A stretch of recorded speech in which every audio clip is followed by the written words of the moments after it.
Welcome to Decarceration Nation, a podcast about radically reimagining America's criminal justice system. You can find all previous episodes on our website, www.decarcerationnation.com. And if you like the podcast, please remember to hit like and to subscribe to the channel below. Sheena Meade is the CEO of the Clean Slate Initiative, a national bipartisan coalition advancing policies to automatically clear all eligible arrest and conviction records across the United States. Prior to joining the Clean Slate Initiative, Sheena helped restore voting rights to 1.4 million people experiencing felony disenfranchisement as the organizing director of the Florida Rights Restoration Coalition. Soon after her work with FRRC, she was a criminal justice program officer at Galaxy Gives. Welcome to the Decarceration Nation podcast, Sheena Meade. Thank you. Finally, I made it here. Josh, I appreciate you having me. You have such a great podcast voice, too. Oh, thank you.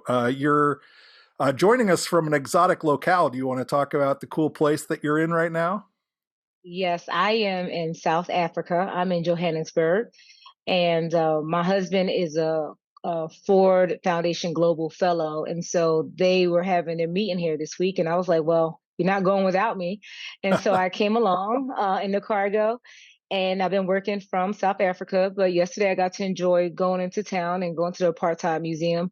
So I'm here just to learn some history and connecting into the work that we do. It's as I said when we first got on, I'm kind of jealous. I'm actually very jealous. I always ask the same first official question: how did you get from wherever you started in life to where you were organizing to ensure voting rights were restored in Florida and eventually running the Clean Slate Initiative? Well, I definitely did not wake up one morning and say I want to be this activist or I need to change the laws around criminal justice. This really started from my childhood. My mother was very active in the labor movement. She was a labor activist. She was a labor a worker when I was in New Jersey. And she planted the seed really at a very young age. I remember being as young as 6 or 7 years old, my mom pulling me out of school for us to go picket around the Capitol for worker rights. She would take me out of school because she wanted me to be a part of that experience. It was important.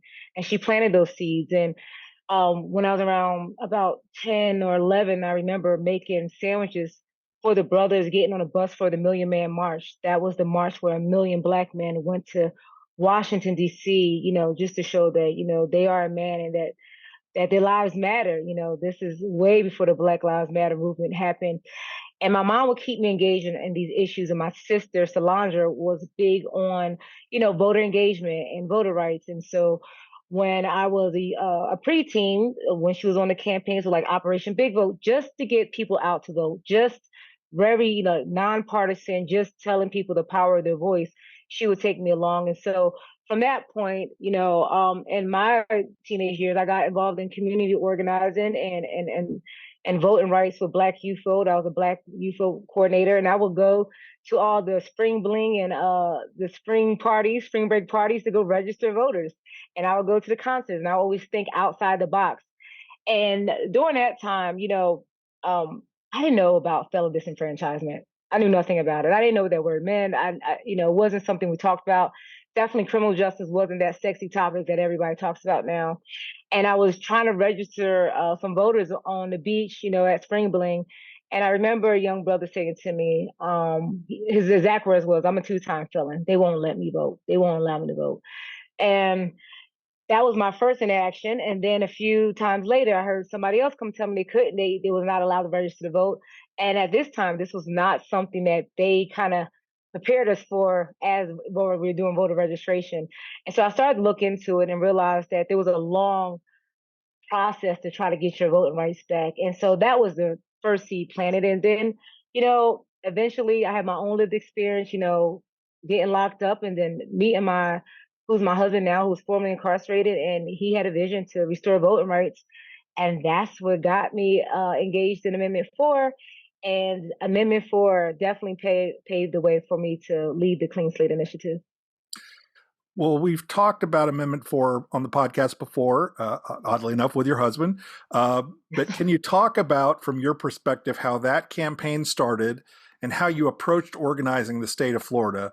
Not exactly a state that's known for being great on criminal justice reform, but you did somehow manage to, allow reenfranchisement for many people across the state.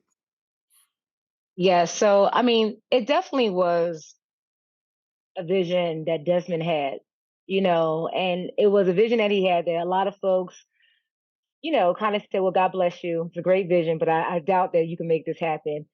And really how I got involved in the organizing aspect. I was really organizing on the side of the organization with returning citizens.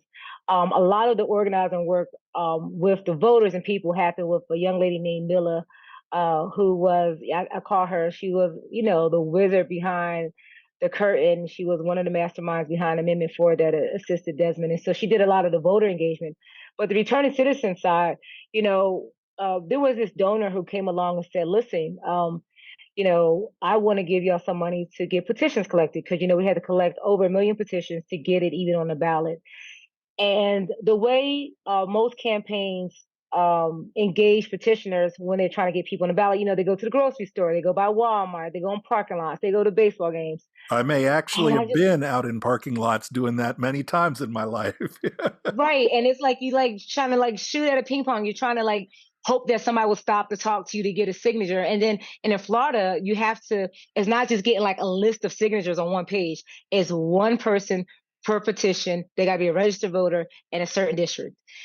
And so I was just like, I'm like, let the campaign do it that way. And I told Desmond, I want to go knock on doors to voters to in like low propensity voter homes and start talking to those voters. And when I started to do that to get petitions signed, we realized 1 out of every 3 doors had someone who had a returning citizen in their home. There was a loved one who had a person that could not vote. And that's when I was like, my light bulb went off. And I told Desmond, like, we're like, this is how we organize around loved ones. And so eventually, we went to those doors. People was like, of course, I'm going to vote for my loved one to be able to have, be able to vote. And from there, we did like a second chance Sunday where we mobilized thousands of people who signed those petitions, who had loved ones who were voters to make sure that they showed up to the polls on behalf of their loved ones. And so we organized around bloodlines and family members. Okay, so someone's kind of listening and starting to dream themselves, like Desmond did, of pulling off something really big. So often, kind of the system and entrenched interests make big change seem impossible. What advice would you give to organizers as they start to try to think of how to fundamentally change the system? The first advice I would give Josh is just don't give up. Don't give up. Sometimes this work can be very tiresome. It could look like there's not a light at the end of the tunnel. Doing this type of work takes years. It doesn't happen overnight. We talk about Amendment 4. A lot of people talk about, the success of Amendment 4. It was not just a year campaign. That was years in the making. There was a lot of dry times that came around Amendment 4, where, I mean, to be honest, like we were counting those thousands of petitions at our home with our children, many a days. Having my mom bingo friends come over to open up the envelopes and feed them, having chart paper around our home, or Desmond going around the state, me being every word because he was tired on the road, going around the state collecting all the petitions from each supervisor of elections office. And we have 67, 64 counties in the state of Florida. You go to eat like every SOE actually knew them by face. And so that could get real discouraging. And we don't have any money or any funding. And so I would say don't give up and don't let nobody hijack your vision and your dream. We was really intentional about making sure that we center directly impacted people around this in a particular way, how we talked about this issue, people over politics. And it took a lot. And so you have to protect your interest and protect your movement and protect your vision. And so I would tell organizers to protect the vision that you have and don't give up. And it gets tiresome, but the great thing about this movement is that you're never alone. There's people who believe in you, people who will come, walk aside of you. There was thousands of people who was waving a flag. It kind of goes like before we started this call, Josh, you talked about sometimes it gets tired. You get tired around the podcast. There's so much to do, but it's just that one letter that somebody may write you and say, hey, I was listening to your podcast. That was the strength I think that we found was It was that one person who randomly would walk up to you and say, I appreciate you doing this for my son or my daughter or my mother. And that would give you, the fuel to keep going. So don't give up. One thing that I think we do sometimes is that we plan for the victory, and when we get the victory, we kind of forget that there's more fighting that needs to be done. After you all kind of did the work on Amendment 4, the government and opponents kind of worked overtime to try to circumvent all your good work. In retrospect, do you have any advice about what people should do to protect their good work after passage instead of just getting to the finish line of the? Yes. At the Clean Slate Initiative, which I know we're going to get into and talk about, definitely took a piece of the blueprint out of A4 book around this. One, and a learning lesson. One thing I would say is that because Amendment 4 had built a constituent of people from all walks of life, all political persuasions across the country who believed in second chances, over 5 million people who voted yes on 4, is when the government came to oppose, like those elected officials was hearing from people from their communities, their voters was like, look, we voted yes on this, leave it alone. And so a movement was built to help defend the constitutional amendment. And the thing I would tell folks to protect their good work is think about implementation from the beginning. you know you know the opportunity had came for Amendment 4, and we were so in depth in just passing it, trying to pass it, trying to work for it. Like it was all hands on deck. Like no one had time to think about afterwards. We got to just win this thing and let's just get over the finish line. And I remember when we won Amendment 4, I had all these dreams and inspirations, Josh. I told my husband, I know you're taking me to Hawaii. Our whole life and our marriage at that point has been all centered around Amendment 4. And I thought we had a moment to breathe. And we were sitting back with Neil and some of the other colleagues and people who leaders of the movement, and the phone started ringing. And it was because this was November.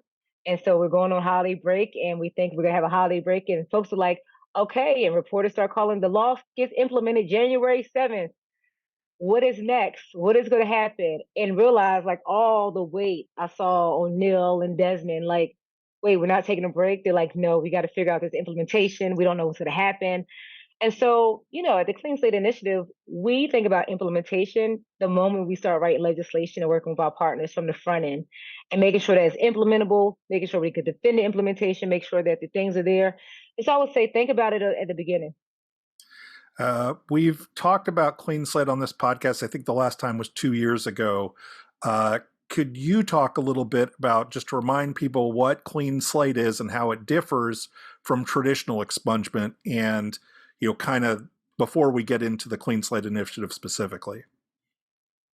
Yes. So a little about expungement. In all 50 states, there is some sort, just about all 50 states, because Hawaii doesn't have a mechanism yet.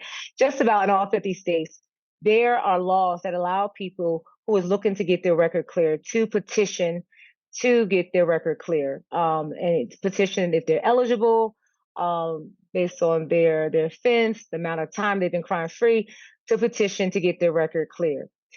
What the Clean Slate Initiative is taking that burden off the person and taking that burden off the individual, moving it to the state and making it automatic. So if you're eligible, that your record automatically gets cleared after you're crime free for a period of time that the state says you have to be crime free. And what is the Clean Slate Initiative, the organization?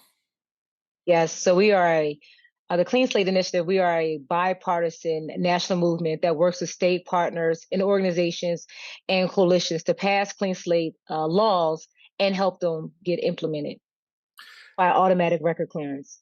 And what makes Clean Slate? I mean, I can off the top of my head, obviously I worked on this too, so I could talk about it. But what do you, like, when you boil it down to, when you're giving your elevator pitch, what is so important about Clean Slate expungement as opposed to the petition process?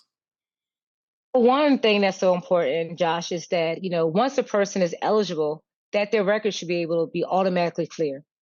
So right now, across the country, we know there's 70 to 100 million people that have some sort of arrest or conviction on their record. There are 30 million people out of that 70 to 100 million that are eligible today, eligible under the law in their state to get the record clear. And less than 10% has actually tried to pursue that. And people may say, why?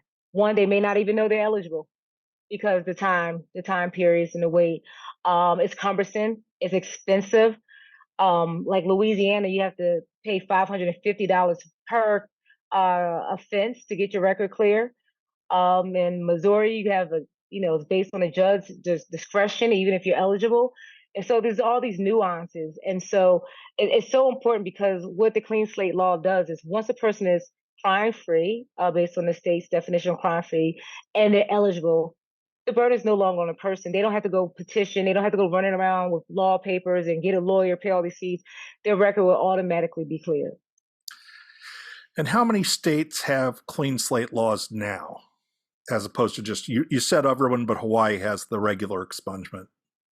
Yeah. Well, can I go back to the other question? Because you asked Sure. why is it so important? Yeah. One thing I forgot. We all face in our country, applying for a job, applying for college, applying for house, background checks. So 90% of employers, 80% of landlords, and 60% of college and universities use background checks to screen out applicants. And this is also another reason why the Clean Slate Initiative is so important to people's lives, because people are being left out, the workforce left out of being able to get their education and also getting, securing housing. When you ask how many states, to this date, we have 10 states that have enacted clean slate laws across the country, which is really amazing since 2018, since Pennsylvania passed the first law. And what states are actively working on passing clean slate legislation right now? Josh, we're in a couple of states. So, but I give you a couple just to name, like Kentucky is a state that is working on passing clean slate legislation, Missouri, Illinois, Texas. There are a lot of states working on clean slate in different phases, trying to get to automation. So we're in about 12 to 16 states this year. And do you have any stories you'd like to share, kind of like from the front lines of those states, places that you've been or where this has happened? I know in our state, we passed it a couple of years ago, and it's waiting to go into effect hopefully in April. So. Yeah, I'm excited about that. Michigan, when I came on the Clean Slate, Michigan was the first state that, as I was over the Clean Slate Initiative passed. So it was exciting to be a part of that and be a part of all the celebrations and webinars that y'all held, because it was during COVID. So I'm looking forward to the in-person parties that we could do. And that's why we came to Michigan last year for our convening. Some stories that I could share, one story I would share is I just left Utah.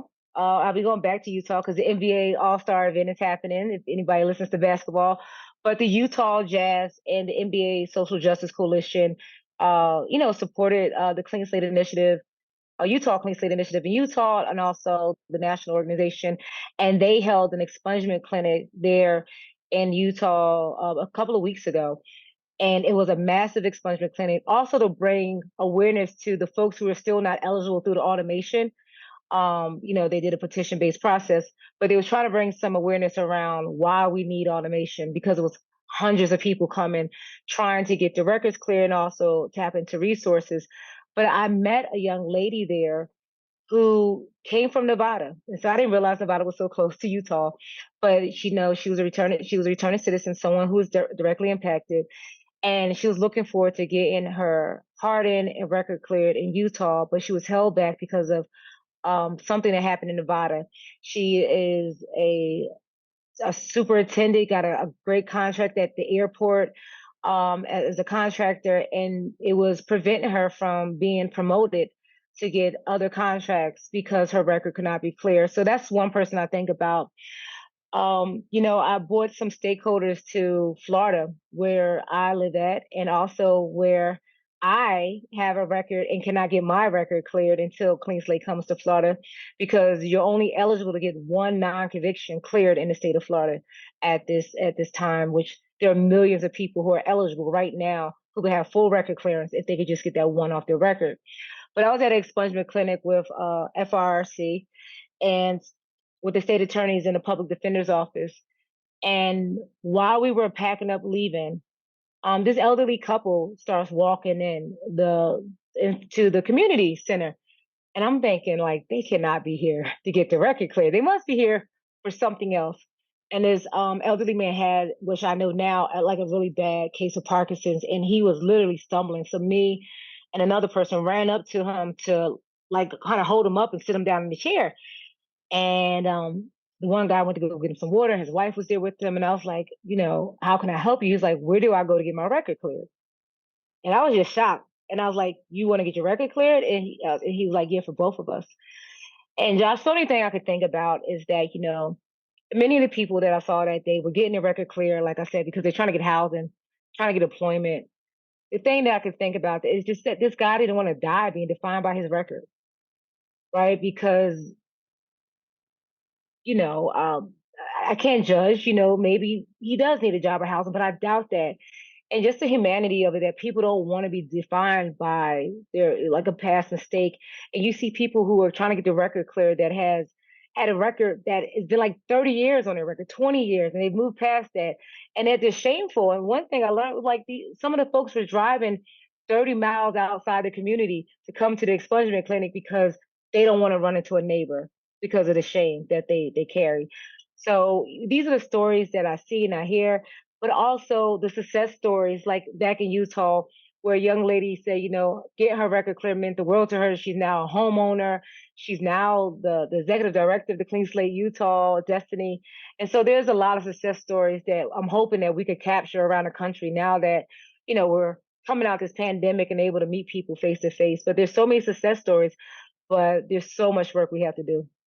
Yeah, it's really powerful. I mean, I always talk about how for so many people that this would, in Michigan, it would mean for the first time they could walk into a job interview and not feel like they were going to get asked the question. Any of us who've been through this and have a record know what that feels like. Or like for the first time being able to walk into a apartment complex and Yeah. apply just for an apartment and not feel like you already know you're not going to get it. I mean, people have been going through that for decades and decades. And we know the research says that if you've stayed crime free for a certain amount of time, you actually have less chance of committing a new crime than people who have never committed a crime before. That, I mean, these are people who have done everything right and deserve to be able to walk in and have their head held up when they just are trying to get a place to live. I've been there. I've been there with my husband. It was actually about 3.5, 4 years ago. I think we did like an article. It was an article even about it. This is after the success of Amendment 4. Desmond, his profile is elevated. It was the same year that Desmond got a proclamation making Desmond Meade Day, September. I think it's like September 10th. And we're going around looking, we wanted to move, get into another home for our children, and we was trying to rent a home. And I knew his credit was right. I'm like, I don't know how good my credit was, but I know his credit was at least right. We could get into these homes. And Josh, we started applying, and the kids were so excited. They packed up everything down to the spoons and forks. I was like, kids, I should leave one pot out, right? But they packed up everything. They were just so excited. And after going to multiple houses, we had an agent, and we see the home, we fall in love, come home, tell the kids, we think we found our home. The lady said the owner decided to go a different direction. And after a few of those, the owner decided to go a different direction. I'm like, what the hell is happening here? And I've never seen, my husband kind of have this moment of shame or like holding his head down, thinking like, are we getting denied because of my record? And I'm not even thinking at this time, Josh, because there's millions of people like me who are not even thinking about something they did years ago. And as I tell this story, it's not until this moment that I'm thinking, maybe it was my record. Maybe it was the check that I bounced 15 years ago that was preventing us. Like, never thought that our record might have been the thing holding us back, but the evidence is there. And so, it wasn't until like finally I got to this last home. I didn't even go to the agent. I wrote these owners a long letter, an email, and I talked to I try to humanize us before my application goes in and gets spit out. And I wrote the letter about who I was, who my husband was, who our children was, how they play football. And the owner, responded, and she still said, well, we still, do the application. And to find out, the application still spit us out. She said, oh, well, the computer did that. Even though it says if it's past 7 years, they don't pay attention. The computer is the one who's making that decision. People toss it out. And, she went past that. And we eventually got the house. But imagine if I had to go through all those steps and I have some sort of privilege, like it just angered me thinking about all the thousands of people who are trying to find homes that don't have that opportunity or just don't got the we're off to just say I'm about to write a letter. Like nobody should have to go through that to just find safe and affordable housing for their families. So my story is not unique. It's millions of people who's going through this today. Yeah, I mean, I own a condo, but when I first got the condo, I'd spent there were a bunch of lean years when I first got out, and really lean years, and I was, it's embarrassing, but I had to talk to the person who was my agent to be like, should I be worried about them? Can they turn me down just for my record? Can they, I just, because you don't know these things, and you're so used to Mm-hmm. being turned down. I mean, I remember not being able to get an apartment, not being able to get jobs, not being able to whatever. And so, luckily it works out, sometimes, but that's a lot of stress. I don't think everybody necessarily always understands how stressful having to walk into every official part of your life and have that on your back is. And so many people go through that every year. Um, Yeah, I mean, even going to apply for college, I didn't, after I got married, I was like, let me go back to school. I wanted to finish my college education. And I went and I had to check the box. And then once I checked the box, I'm like, okay, check the box. But then like, okay, now go get all this paperwork. I'm like, go get the paperwork. Yeah, go get the deposition. Go get us what was the case, like what was the final deposition of the case. And so I had to drive 2.5 hours to that county, go ask for papers, pay for the papers, come back, go through a appeals process. I'm just trying to get my associate's degree.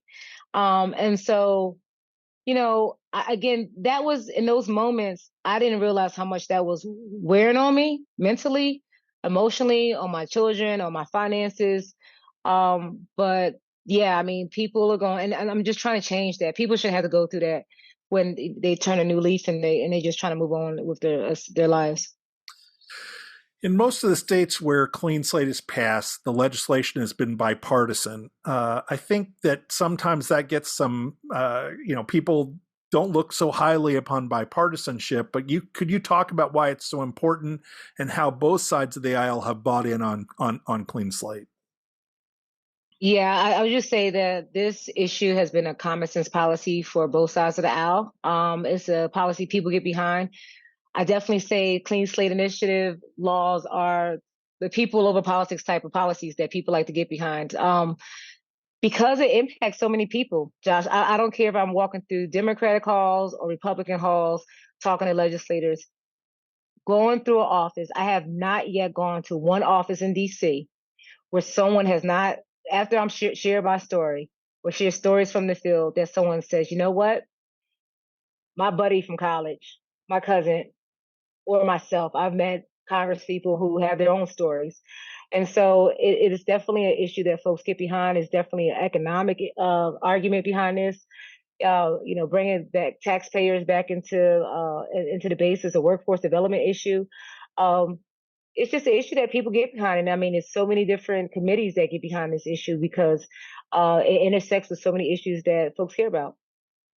And did you have any feeling about? I mean, I get that everybody on both sides of the aisle, we have been able to get people to support it. But is there something about bipartisanship itself? Like, I mean, I guess the story I always heard when I was in college was that, studying politics was that, one of the things about bipartisan legislation is it makes it more durable. Oh Or yeah. like, things like that. So many of the states are purple or red, or the reasons why we have to at least work. We have to start from a bipartisan place to get things done. Yes, I definitely agree. But let me tell you, even going into blue states where people will make the assumption that this is an issue that gets easily passed in a blue state, when I go talk to legislators or advocates in blue states and tell them that Oklahoma Utah has passed Clean Slate. That is what takes their attention, like really, and that's what get people. They want to learn more. They want to. People want to work together. Like as much as like we have a lot of division in our country and stuff get polarized. People want to see stuff that they could come together on and work together. Like there was so much love when Amendment 4 passed and people came together and Desmond likes to say love one a day. Like people have that when they come together around an issue that they could get behind together and work across aisles. I don't believe that people always want to be so divided. Like, I believe, I think that's why people you like clean slate is an issue. People like to come together. They could come together around this issue. It is more durable. There is much more buy-in. And, that's why we haven't seen so much opposition or implementation issues because, we have so much support moving this legislation across the finish line. Yeah, that's interesting that you say that because, one of the things is that we've seen is you see a lot of stories about criminal justice reform and a lot of people saying, wow, criminal justice reform, bad for whatever reason, a lot of anecdotal stories. But what you don't really ever see is the stories of the success. And I know for instance, Pennsylvania, millions, and I mean millions with an M, of records have been successfully cleared. 60 million, I think. Yeah. What can we do to make sure that these kind of stories are the ones that people hear? Because all they're hearing, unfortunately, is a lot of times negative stories, and most of those aren't even true. So, Right. I mean, how many people do you I think know. around the country have heard the story about what's happening in Pennsylvania, and how many? I know they're trying to advertise that point, but Yeah, there's two parts of the story. It's the success of the legislation passing, but the story that we have to tell is also like the humanizing part, Josh, of like what happens when someone doesn't have a clean slate.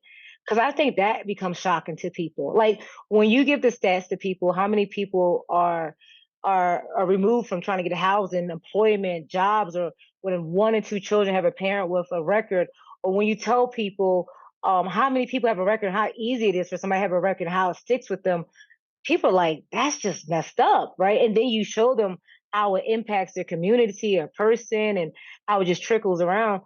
And then when you show them like how like the solution, like what happened in Pennsylvania, that's when people really get excited. So it is also telling the other side of the story, right? Around how mass incarceration has impacted our country and our communities, and then how we have solutions to fix it.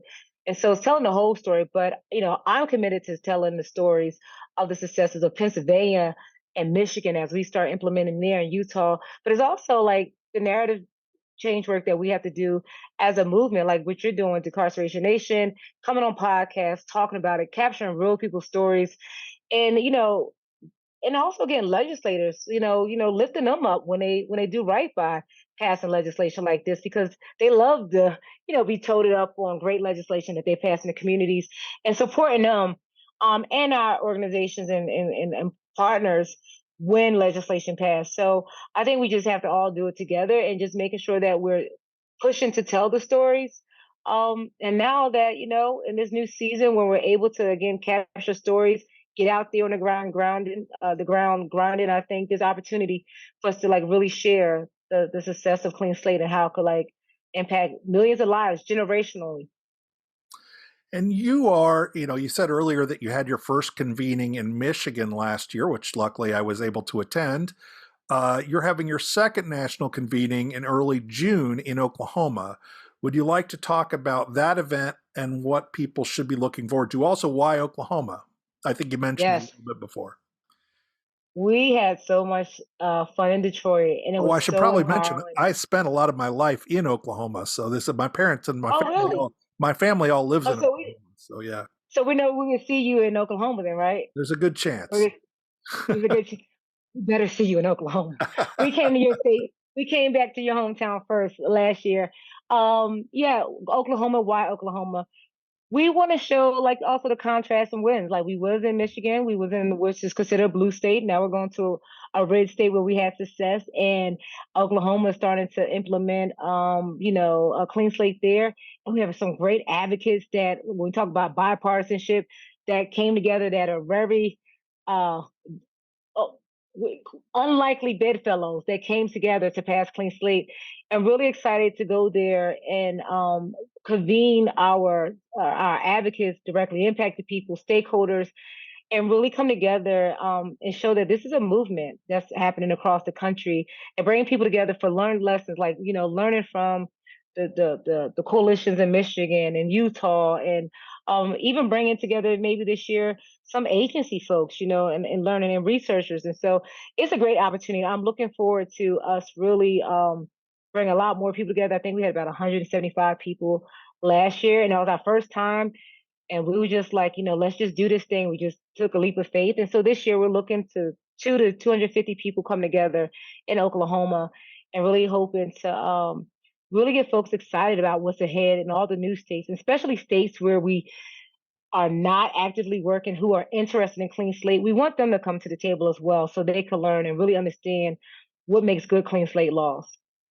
Um, I forgot to ask this a little bit earlier, but one of the things that's really important to getting things done is getting a good team of people together. And I know you've spent a lot of time doing that. Do you want to talk? I mean, all these things are happening across the country, all the things. Do you want to talk a little bit about the team you have, and how you think about putting a team together to do this kind of work? Well, let me tell you, I have a kick-ass, if I can say that on your podcast, Yeah, it's kick-ass a team at the podcast. Clean It's one of Slate the nice Initiative. things about podcasts, is you could say. We have a kick-ass team at the Clean Slate Initiative. We are a small but mighty group, but we're expanding. Josh, when you and I met, it was just like myself and like three other people.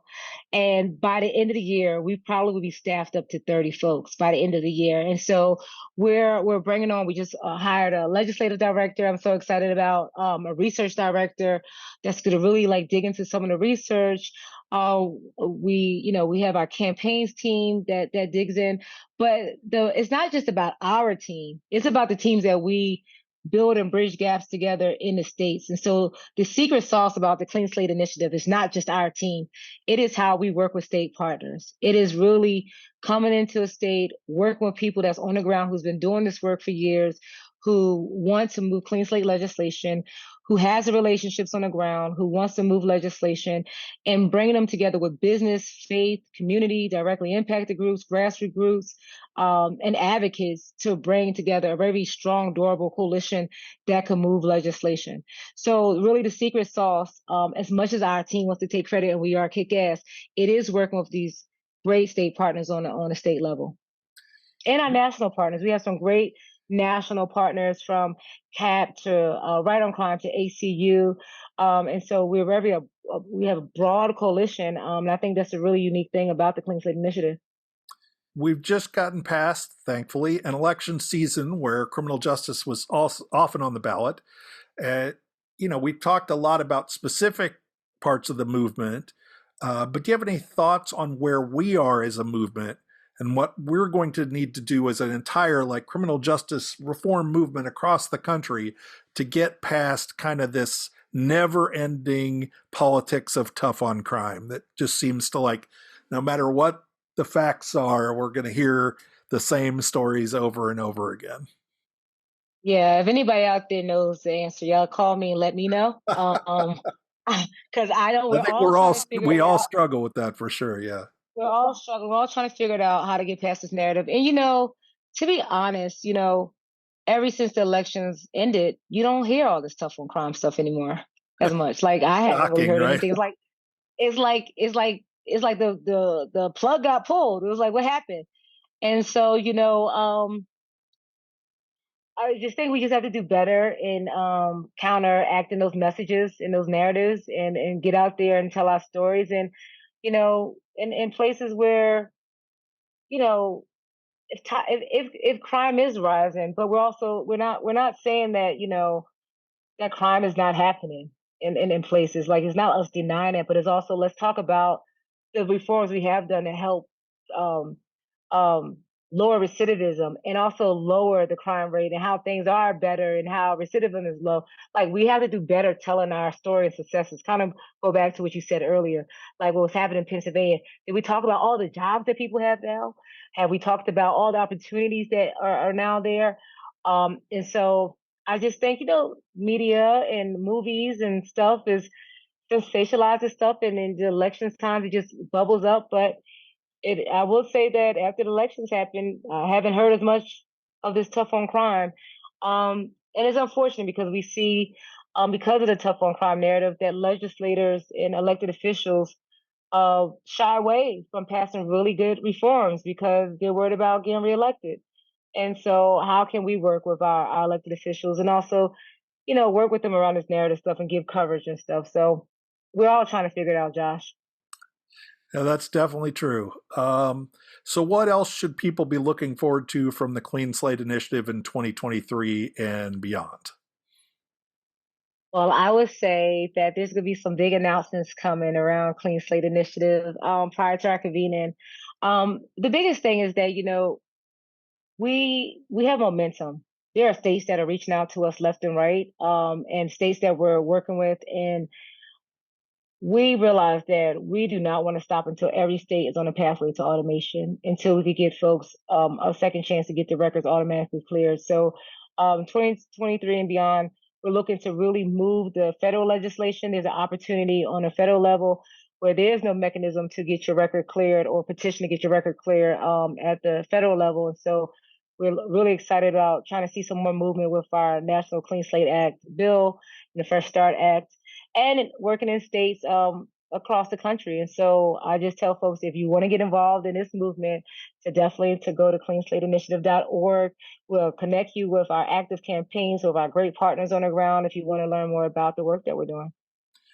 Earlier, you mentioned the Million Man March. And Yes. so I always ask this question at the end about like books that people want to recommend. But I first want to say that everyone should check out the Spike Lee movie Get on the Bus, which is about the Million Man March or taking the Yeah. trip to the Million Man March. Yeah. Uh, so it's a movie I've always enjoyed. But I do like to ask people if there are any criminal justice related books that they might recommend to our listeners. Do you have any favorite books?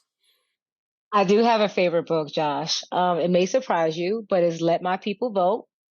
It is a Who's love that by? story. It is by Desmond Meade, and it is on Audible as well. And I would tell folks, I would encourage folks, who like, I don't got time to read another book right now, but you have time while you're driving to work or while you're working at your office to listen to the Audible. It's in Desmond's voice.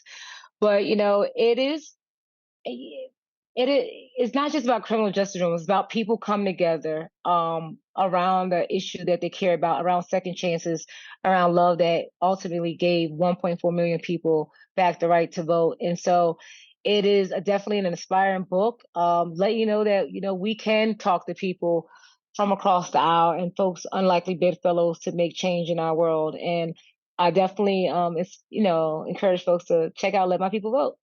I don't know if people know this or not, for the people who watch on YouTube, that this bookshelf behind me, I switch around the books that are in the camera. And there have been times when I definitely put that book out there, and I'll do it again because it is a very Yeah, good book. Um, yeah. so I always ask the same last question. What did I mess up? What question should I have asked you but did not? I think you've asked a lot of questions, but you didn't ask me how does me having a record impact my life? Well, let's pretend I asked it and let's hear your answer. Yes. You know, it wasn't until this year, Josh, that I decided to take the journey, and I'm gonna probably blog it, the journey to actually try to get my record clear. And Um, I think that it was something that I kind of put in the back of my mind. I knew it impacted me, but I've been blessed to be able to have employment more so like in the movements type spaces where you don't have to always check a box, like you're not checking boxes, right? They're looking for people with lived experience and who wants to do the work. But it has been this thing that I didn't realize that brought a lot of shame and never really talked about it around to my kids. And being able to lead the Clean Slate Initiative, I've been able to kind of unlock that for me to really talk about my own record and how I got my record and how it's impacted myself, my children, my career, going to school, and so I understand directly that pain that it could bring having a record, and I try to make sure I don't let that feeling leave me as I try to push forward in the work that I do with the Clean Slate Initiative. So if that was one question, it would be that, because I often don't get asked, because sometimes people may not assume that I have a record. It's not something we lead with. It's not a look that you have. It's not, but there are many people that look like me that may be CEOs and business or in a career, married, and kids are grown, college degrees, but still have this Charlotte of shame that sticks with them. And so um, that is how my record has impacted me in the past. But now it's giving me fuel to make sure that, again, 70 to 100 million people have a chance at a second chance. That's a great place to finish this up.